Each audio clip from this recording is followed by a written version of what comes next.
வணக்கம் ஃப்ரெண்ட்ஸ், நான் விஜய் கிறிஸ்துவ பேசுகிறேன். 2026 மட்டும் தளபதி விஜய் ஜெயிக்கலைன்னா அவருடைய வாழ்க்கையே காலி பண்ணுறதுக்காக பெரிய பிளான்லாம் போன இதிலே நடந்தது. ஆனால் காட் கிரேஸ் அவர் ஜெயிச்சு வந்துட்டார். இல்லாட்டினா நீங்கள் நினச்சி பாருங்கள், சப்போஸ் டிஎம்கே இப்போ ஆட்சியில் இருந்தால் தளபதியை ஓட ஓட பழி வாங்கியிருப்பாங்க. பழி வாங்கிறதோட தேவையில்லாமல் அவர் குடைச்சல் ஊற்றிருப்பாங்க. ஆனால் இப்போ தளபதி சாஃப்டாக இருக்கார். இவங்ககிட்டலாம் சாஃப்டாக இருந்து வேலைக்கே ஆகாது.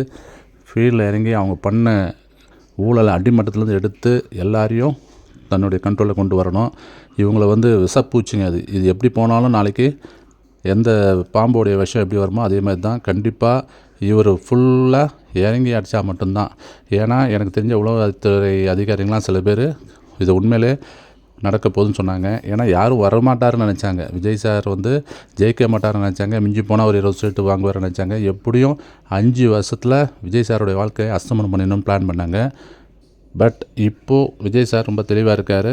எல்லா அரசியலும் புரிஞ்சுக்கிட்டாரு. இன்னும் 2 மாதத்தில் அவருடைய ஆக்ஷன் பயங்கர ஸ்பீடாக இருக்கும். ஏன்னா ஜாதகத்தை தப்பி அவருக்கு ஏதோ நல்ல நேரம் பிறக்குதுன்றாங்க. ஆனாலும் இப்போ அவர் சீரியஸாக எல்லாருமேலேயும் ஆக்ஷன் விடணும். அடிமட்ட உறுப்பினர்கள் அடிமட்ட இதுலேருந்து ஊராட்சி நகராட்சியிலேருந்தே அவருடைய ஒர்க்கை ஊழல் எடுக்கணும். ஏன்னா அவ்வளோ ஊழல் பண்ணியிருக்காங்க. இதெல்லாம் விட்டுட்டிங்கன்னா உங்களுக்கு தான் பின்னாடி விளைவாகும்.